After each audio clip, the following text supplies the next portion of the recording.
এবার জিবরিল আল্লাহ রসুলকে বুকের সাথে এইভাবে চাইপে ধইরা একবার কাটিয়ে দিলেন চাপড়।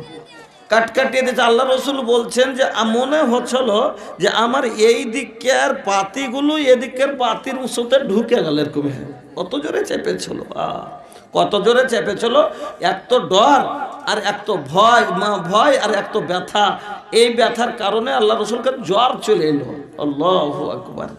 আর আজ যদি মৌলভী সাহেব দুটা ছড়ি মাইরে আদায় ছাইলেকে তো কি কইছে, ছোঁড়া কান্তাইছে কইছে কেন রে গেল মৌলভীটা মারলে। মৌলভীটা মারলে কিসে লাগা মারলে, কিসে লাগা মারলে? না তো আমি কিছু করিনি, ওই শৈলমা আমার ছালা খান টাইনে ফেলে দিয়েছে। তখন আমি শৈলমাকে একটু ছালা টানতে গেছি, তখন হুড়াহুড়ি করেছি, তখন মৌলভীটা আমাকে মারলে। চল তো দেখছি মৌলভীকে পড়াইবার লেগে থেয়েছি না মৌলভীকে মারবার লেগে থেয়েছি। মৌলভীও পড়াইছে না মারতে শিখেছে, কাউকে দেখে দেখে মারছে, এরকম করে মারছে। একবার আইসে কট তখন আচ্ছা তামতলো পুরুষ চলিসছে কইছে কে আছে রে, কে আছে তোর, কে আছে না তো মৌলভীটা মারলে ছোঁড়াকে। ওই শৈলবার সাথে কি হয়েছে না হয়েছে, শৈলবাকে মারলে না আর ওকে ফের মেরেছে। তখন কইছে কোনো বদমাসি করে না করলে কি মারবে জি মৌলভী সাহেব কোনোদিন? মানে এই বদমাসের হাট দিয়ে যার কারণে কিন্তু মৌলভী সাহেব মেরেছে। এবার আচ্ছা তো কইছে চল দেখছি। আচ্ছা কইছে মৌলভী সাহেব তোমাকে পড়াই বেলে থুইছি না মারবে লেগে থুইছি? তোমাকে পড়াই বেলে থুইছি না মারবে লেগে থুইছি? তুমি চাইলে এর করে মারছ, পড়ে যা পড়ো। তোমাকে মারতে দিদি পড়াইতে দিয়েছি, টাকা দিয়ে পড়াচ্ছি তোমার কাছে, ফকটে পড়াই যে তুমি ছেলে মারবে পড়া হইবে। আল্লাহর রসুলকে যদি মায়ের খাইতে হয় আপনার আমার ছেলে কোন বুড়ো লাট সাহেবের বেটা গো, কোন ওই তালের গাছের আইঠে? আল্লাহ রসুল বলছেন যে ওরকম করে আমাকে চাপন দিয়েছে, মনে হচ্ছে বুকের এদিকের বাতি আমার এদিকে ঢুকে গেল। ব্যথায় জ্বর চলে এসেছে। কাঁপতে কাঁপতে থরথর করে কাঁপছেন নবী আর চলে যাচ্ছেন। বাড়ি যাওয়ার পরে খাদিজাকে বলছেন ইয়া খাদিজা, খাদিজা। যেমনি খাদিজাকে ডাক দেওয়া, ওরে ভাইজান আজকের আমাদের মা বোনের মতো খাদিজা ছিলেন না। আজকে আমার মা বোনেরাকে বাড়িতে রেখে যাওয়ার পরে 1 ঘন্টা পরে ফিরে যদি আসি আবার বাড়তে পাওয়া যায় না। যাই কইছি এখন তো কামে চলে গেছে, তো যাই যার একটু জাজে ঠেলে সুতো দিকে একটু আড্ডাবাজি দিকে। তখন বাড়াইলো এখানে আর ওখানে বসে ওখানে 4টা গল্প ওখানে 4টা গল্প কইরা ও টাইম পাস করছে। পুরুষের কোনো ইন্তেজার নাই, সময়ের কোনো দাম নাই যে আমার পুরুষ কাজে গেছে তো আসবে, তো আর ইন্তেজারে থাকতে হবে আমাকে না। আইসা তোর কইছে করে বাড়তে নেই নাকি, বাড়তে নেই নাকি আমি পাইনি। তোর কইছে সখিনা তোর মা কই গে, কইছে এদিকে গেছে, গেছে ওহার পহার দেখে চলে চর বারাতি হয় না আসছে যদি কইছে তখন একটু রাগ করে বসে আছে। তখন বড় ওকে হাসে একটু মানাইতে হবে কিনা রাগটা, হাসে কথাটা কইবে। আচ্ছা রাগ করিও না যে একটু কামে গেছো নো, যাকে রাগ করিও না। এটাই তো আল্লাহ রাসূল বলেছে যে মায়ের লোকের মুচকি হাসি সারা দুনিয়াকে ফিরে। তোমার মুখের মিষ্টি হাসি নাকি মিষ্টি হাসিতে তোকে পাগল কথাটাকে ভুলিয়ে দিবে, রাগটাকে মাটি করে দিবে। তা না করে ও আইসে আইসে তোর কাছে তুমি কেক ফোটা লিয়ে খাই নিতে পারতেক না, মনটা রাখবে না রাখবে না। তো এইরকম মহিলা ছিলেন না আল্লাহ রসুলের স্ত্রী খাদিজা, সব সময় রসুলের ইন্তেজারে থাকতেন যে কখন বাড়ি আসবে। যেমনই একবার দরজাতে হাত দিতে সাথে সাথে দরজা খুলে দিতেন। আল্লাহ রসুল যখন বাড়ি এসে খাদিজাকে বলছেন জাম্মেলুনি জাম্মেলুনি, খাদিজা আমাকে চাদরটা গায়ে দিয়ে দাও, আমাকে জ্বর চলে এসেছে। নবী বলেন ও খাদিজা ঠান্ডায় জলে মোর কলেজা, নবী বলেন ও খাদিজা ঠান্ডায় জলে মোর কলেজা, ওড়ো চাদর জান চলে যায় জ্বরের জ্বালাতে, ওড়ো চাদর জান চলে যায় জ্বরের জ্বালাতে। ফুরকান হামিদ নাজিল হলো জিবরিল দ্বারাতে। এত বড় কষ্ট হয়েছে পড়াইতে। আমার বন্ধুরা, কোরআনের সব থেকে প্রথম আয়াত নাজিল হলো ইকরা। জিবরিল নবীকে পড়ালেন, কি পড়ালেন? ইকরা, পড়ো বিইসমে রব্বিকা, তোমার আল্লাহর নাম নিয়ে, তোমার প্রভুর নাম নিয়ে। খালাক, যে তোমাকে পয়দা করেছে, যে তোমাকে মানুষ বানালছে, তোমাকে সৃষ্টি করেছে, তার নাম নিয়ে পড়ো। তারপরে কি বললেন? খালাকাল ইনসানা মিন আলাক, যে মানুষকে গোসের লুথড়া থেকে বানালছে।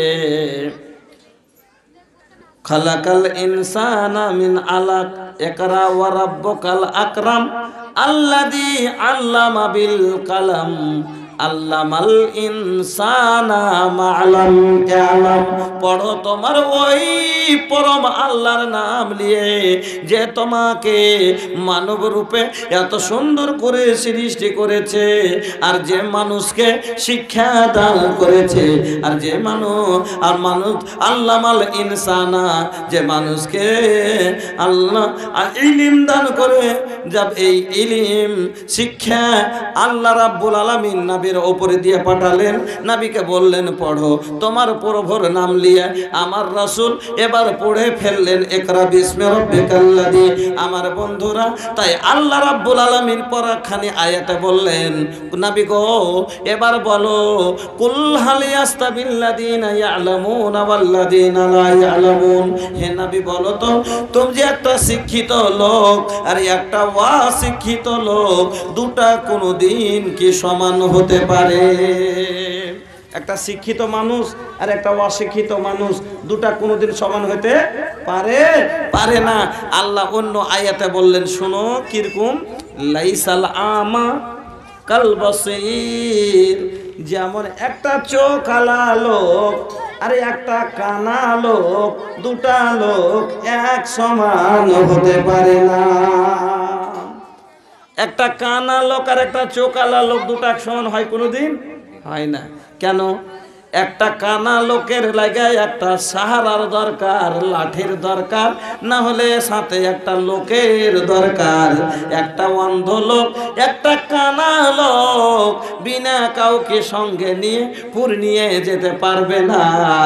আর একটা চোখওয়ালা লোক একলাই দিল্লি পর্যন্ত চলে যাবে, লোকের দরকার পড়বে না, নাকি? একটা অন্ধ লোক এখান থেকে রামঘাট গেলে একটা সাথে লোক না নিলে যেতে পারবে না। আর একটা চোখালা লোক এখান থেকে ব্যাঙ্গালোর গেল, কাউরির দরকার পড়বে না। এবার বলুন আর একটা কথা বুঝেন ভালো করে, যে একটা অন্ধ লোক কাঁটা খোঁজ, আপনার ইট পাথর, যত রকমের গান্দা গলিজ সব জিনিস থেকে বাঁচতে চাই, সবাই বাঁচতে চাই। আপনি চান, আমি চাই, একটা চোখালা মানুষ যেমন বাঁচতে চাই, ওইরকমই একটা অন্ধ লোকও কাঁটা খোঁজ থেকে বাঁচতে চাই। কিন্তু একটা অন্ধ লোক কাঁটা খোঁজ থেকে বাঁচতে চাইলেও বাঁচতে পারে? জি পারে না, পারে না। কেন বাঁচতে পারে না? ওরও তো মনে হচ্ছে আমার পায়ে কাঁটা না ঢুকুক, আমাকে কষ্ট না হোক, পাটা না কাটুক, কোনো খালে না পড়ি, আমাকে কোনো জায়গাতে চোট না লাগুক। একটা লোকের চোখ যে আছে তাকা দিকে দেখছে যে এখানে একটা ছোট কাঁচ পড়ে আছে, সে ধাপটা বড় করে পার করে দিলে। কিন্তু একটা অন্ধ লোক নিজের আন্দাজে হেঁটে যাচ্ছে, সেখানে একটা কাঁচ পড়ে আছে, বাঁচতে চাইলো, একটা লাঠি নিয়ে ইশারা করছে, কিন্তু লাঠির গুল্লাটা তো খুব ছোট, অতখানি দেখতে পাবে, আশরা বুঝতে পারছে। হ্যাঁ, আমার বন্ধু ওরকমই একটা, যার মধ্যে জ্ঞান নাই, ওরকম লাঠির গুল্লার মতন ওর জ্ঞানটা খুব ছোট, ও সবখানি দেখতে পাই না।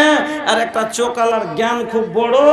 এ লেগে একটা কানা লোক, একটা অন্ধ লোক যেমন কাঁটা খোঁজ থেকে বাঁচতে চাইলো বাঁচতে পারে না, ওরকম একটা অন্ধ যে আছে, একটা অশিক্ষিত লোক গুনাহ থেকে বাঁচতে চাইলো গুনাহ থেকে বাঁচতে পারে না।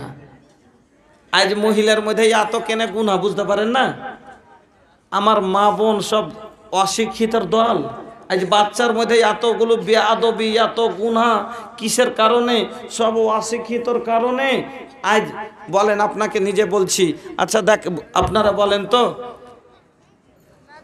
আপনার দুটা বেটা মোবাইল বাজায় ফুল পাবারে, একটা বেটা আপনার মুলবি আছে, মাদ্রাসায় পড়েছে, একটা স্কুলে পড়েছে, কোনটা বাজায় জি ভাই? জোর আওয়াজে গান মোবাইল থেকে কোনটা বেটা বাজায়? কোনটা বেটা বাজায় জি? স্কুলের পড়াটা না মাদ্রাসার পড়াটা? স্কুলের পড়াটা। হ্যাঁ, মাদ্রাসার পড়াটা যতই কিছু হয়ে যাক, তবু যতই খারাপ হয়ে যাক, তবু ওর মধ্যে ভদ্রতা থাকবেই, আদব থাকবেই। কারণ এটা মাদ্রাসার দান, কোরআনের দান। জানেন, এটা হলো কোরআনের দান। যে বেআদব যদিও খারাপ বাড়িয়ে যায়, নমাজে কমে বেশি হয়ে যায়, কিন্তু এইরকম মুসাল্লাম জাহিল হয় না। যতগুলো, আচ্ছা আপনাকে আমি বলছি, আজ আপনার সম্মুখে যে কাজটা একটা আম মানুষ, জাহেল মানুষ, অশিক্ষিত মানুষ করে, ওইটা একটা ওস্তাজি মুলবি করতে